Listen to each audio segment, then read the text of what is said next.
If you've ever bought a whiskey that disappointed you, left it gathering dust, or wondered why everyone raves about a bottle you can't stand, you've probably skipped the most crucial step in whiskey buying. And today, we're going to fix that forever. I'm Kelly. And I'm Kev. Welcome to Still Spirit. Last month, a customer came in asking for a Grey Isle whiskey. He'd read that peated whiskies were the pinnacle of sophistication, and he bought a beautiful bottle of Ardbeg Ugadale for £70. Exceptional whiskey, multiple awards, a perfect example of Islay craftsmanship, but a month later, he's back. The bottle's still 95% full, and it turns out he can't stand smoky flavours. But he thought he should like them because everyone online said they were amazing. Now, this happens every single day. People buy whiskies based on reviews, recommendations, or what they think they should like instead of understanding their own palate. And then there's the opposite problem. People who stick to one distillery or style because it's safe, missing out on incredible whiskies they'd love. We see collectors with dozens of bottles from the same region spending thousands but never expanding their horizons because they've never properly mapped their taste preferences.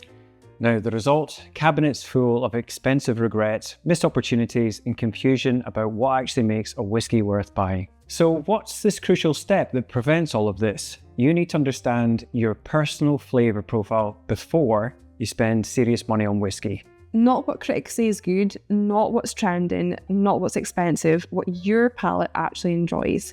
Most people approach buying whiskey completely backwards. They read reviews, see high scores, or hear recommendations, then buy bottles hoping that they'll like them. Yes, it's like buying clothes without knowing your size or ordering food without knowing if you like spicy cuisine. Professional whiskey buyers, whether they're buying for bars, restaurants, or their own collections, never make purchases without understanding their target audience's preferences. And when you're building your own collection, you are the target audience. Here's what we mean by flavour profile. It's understanding how your palate responds to different elements in whiskey. Do you prefer fruit-forward whiskies or spice-driven ones? Light and delicate or rich and powerful? Smooth and honeyed or complex and challenging? How do you react to peat smoke, to sherry influence, to the high-proof whiskies, to different grain types? Most importantly, understanding why you like what you like, so you can identify other whiskies with similar characteristics.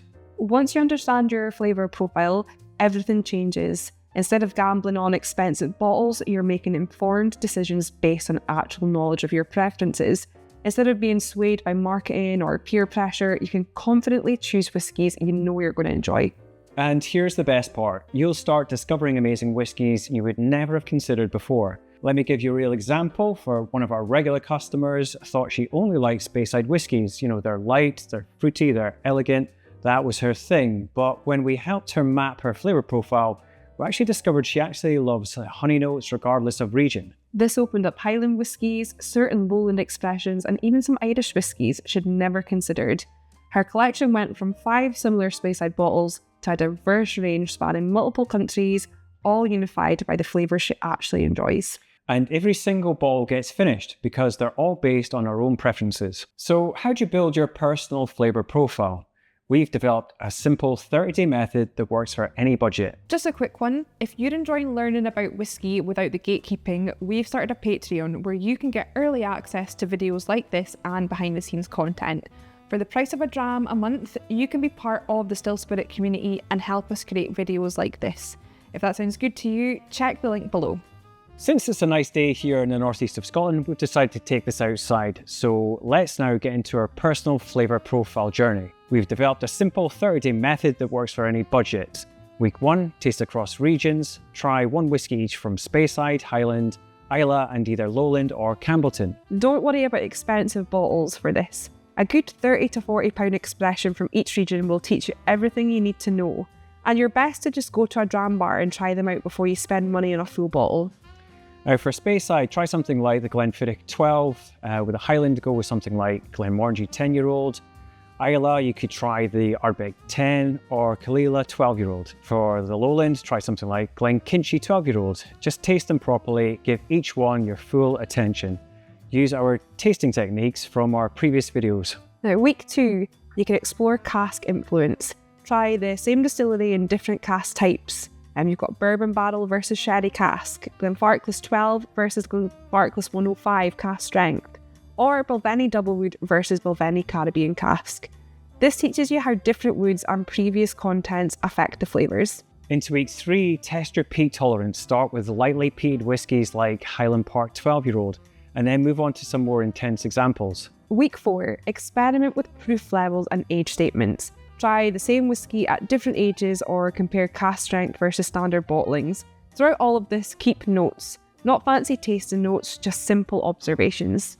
Just something like, this whiskey is too smoky, love the vanilla in this one was too harsh, whereas this one had amazing balance. After you've built your flavour profile, every future purchase becomes a lot easier because you ask 3 critical questions. Question 1. What flavour elements in the whisky match my proven preferences? If you know you love honey and fruit notes and this whisky is described as having apples and heather honey, that's a positive indicator. Question 2 would be, what elements might challenge my palate and am I ready for that challenge? Maybe it's heavily peated and you're still developing your peat tolerance, or it's cask strength and you prefer lower proof. That doesn't mean don't buy it, but buy it knowing what you expect. Question 3. Am I buying this for the right reasons? Are you buying it because you want to taste it or because someone else said you should? Are you chasing ratings or following your palate? These 3 questions will save you more money than any discount code. Let me show you how this works with real bottles from our shop. Now, here is the Ardbeg Corryvreckan. Now, it's £85, it's highly rated, it's a beautiful bottle. But if you've learned you don't enjoy intense peat smoke, this one isn't for you, regardless of its reputation. Compare that to someone whose flavour profile shows they love complex, challenging whiskies with maritime influence. For them, this could be absolutely perfect.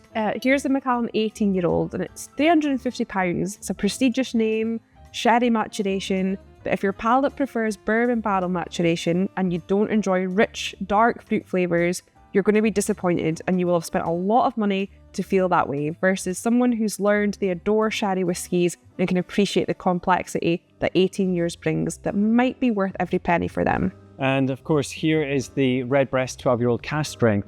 It's an Irish pot still whiskey.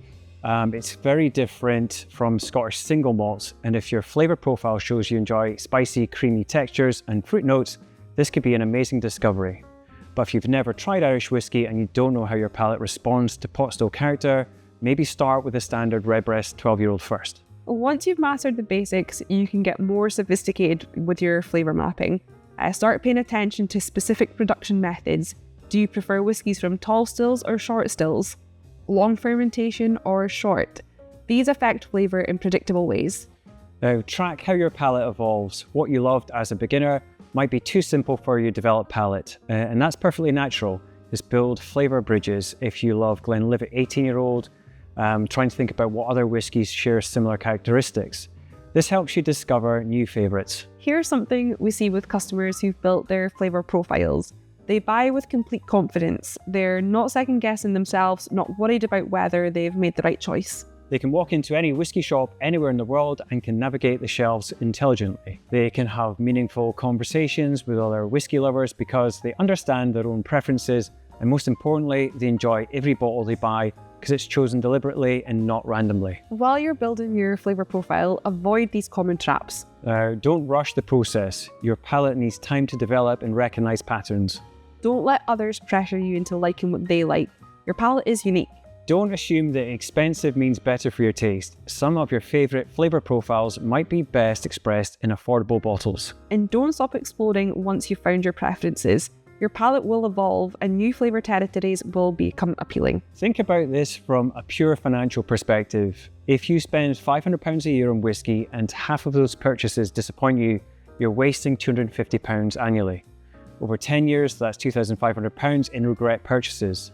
Money that could have gone towards whiskies you absolutely love. The time you invest in understanding your flavour profile pays dividends forever. Plus, when you know what you like, you can spot great values that others miss because they match your specific preferences. So there it is, the crucial step that transforms whiskey buying from gambling to smart investing. Understanding your personal flavour profile isn't just about avoiding disappointment, it's about maximising every pound you spend on whiskey. It's about building a collection you actually drink and enjoy, rather than bottles that just gather dust. Start your 30-day flavour mapping journey today. Your future self and your wallet will thank you. And remember, every whiskey expert started understanding their own palate first. Now you know their secret. Of course, building your flavour profile requires proper tasting technique. which is why you need to watch our complete guide to whiskey tasting right here. We'll show you exactly how to taste whiskey like a professional, including the glassware that makes the biggest difference and how water transforms every dram. These tasting skills are essential for the flavour mapping we've just discussed.